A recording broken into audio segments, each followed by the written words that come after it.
Hey guys, I wanted to talk to you guys about the last book that I've read, and it is Vostok by Steve Alten or Alten.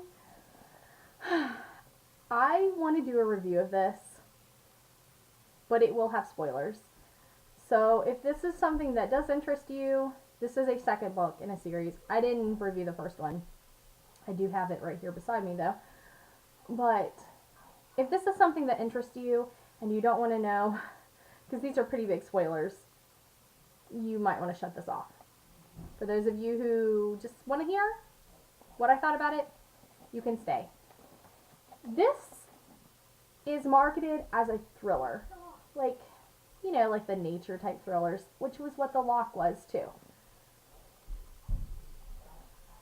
When I picked this up, I picked this up before I ever picked up The Lock, which is the first book in a series. And the reason why was because of the cover. It very much interested me as soon as I saw the gorgeousness of the cover.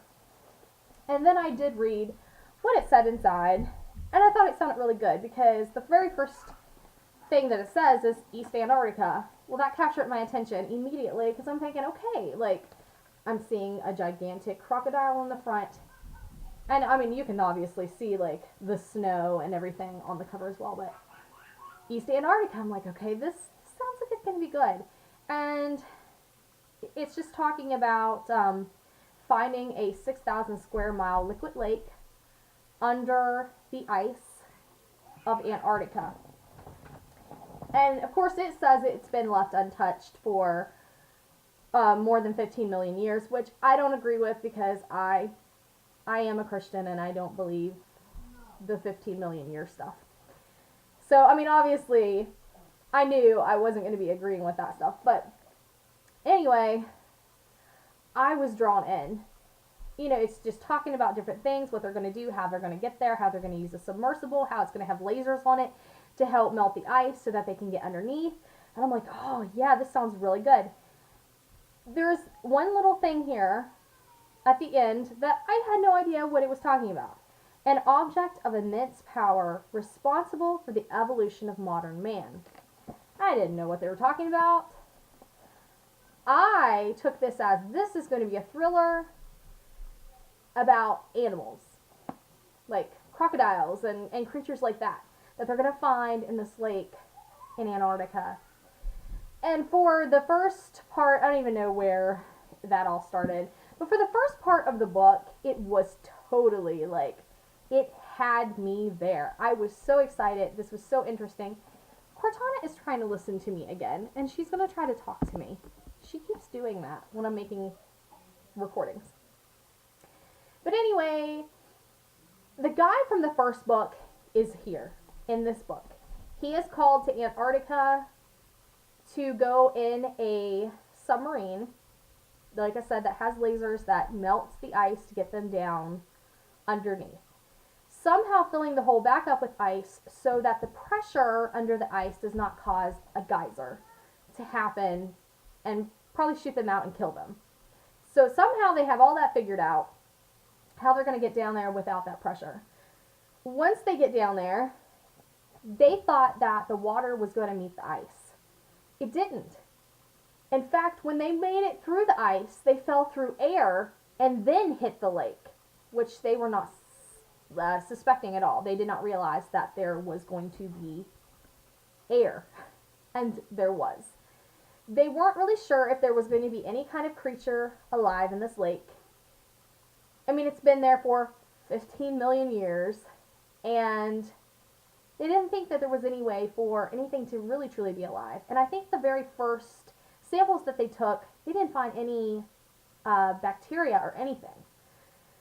As they're traveling this huge lake, they began to see things that point to life in this lake. Like, there is sea kelp, like a type of sea kelp that's very, very long. They start seeing things like that. And of course, then they, I think, if I remember correctly, I think they hear the bleep bloop sound that was in the first book. So he knew it was coming. He knew that there was going to be a huge creature coming after them. And it's just like a huge type of eel from more of the prehistoric type era. He knew to suspect it. But there was more down there. There's more than just that. In fact, obviously, there are huge crocodiles. I can't remember. It's either 50 or 60-foot crocodiles who are laying eggs because it seems like there's maybe a couple of islands underneath of there. So there's even land to be on underneath of the ice. It's like its own little world down there, which I found very interesting. So there was crocodiles, there were gigantic eels, and there is some kind of huge type of whale thing. I forget what he calls it. Leviathan Melave. It is like a different way of saying or spelling Leviathan, as well as the guy who wrote Moby Dick. Later on, I don't think that this creature was in the lake, but later on in the story, there is that right there. So, if you're looking for a book that has lots of ginormous, dangerous creatures, this is it. Here is where it went to a totally different place for me that I didn't completely enjoy. The object it was talking about that changed evolution for man was underneath of this lake, buried under the snow. The exact reason why they were actually going under this lake for, it wasn't to see if there were creatures or any life. They were actually going, which the main character didn't know this, they were going to see a spacecraft. Yeah. There is a spacecraft, an alien spacecraft, under this lake, buried in the snow, that looks like a mountain, which I'm guessing that is what is on the front. That right there is supposed to be a mountain. That's what you're thinking. But it's not. It's a spacecraft, which I guess is why the light is coming out of it, because that was a big thing about lights. 10 dimensions. The 11th is darkness. Nobody goes there. Aliens. It kind of reminded me of reincarnation, but on an alien level. I was kind of upset about it because I thought I was reading a book that was like a thriller about creatures. I didn't know it was going to have alien stuff in it, and it just threw me for a loop. And when it hit that, I was like, man, really, this is just falling flat for me. Then it picked back up because we started out on adventure again. And then we got pulled right back into the alien stuff. It was just weird to me. I just don't enjoy reading about alien stuff, which I know I'm going to have to get over that because I do have sci-fi that has all that in it. But I guess it's just because I wasn't expecting it, and I didn't want to read about it whenever I thought I was going to be reading about creatures. Just a lot of theology that I don't agree with anyway, which is totally fine because I can still read about it, but I just was upset. So this would have been a 4 out of 5 star read for me, but I ended up, and I feel like I'm being generous, I ended up giving it a 3.5. It probably really needs to be a 3 star because of how awful I hated the alien stuff that was happening in it. It was interesting in a way, but it wasn't. I wish that he could have just got rid of the alien stuff because I just felt like it was an easy way of explaining things off.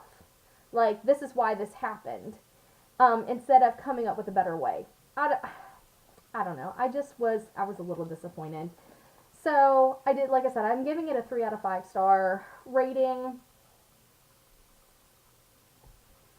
How it ended is kind of how I suspected it was probably going to end.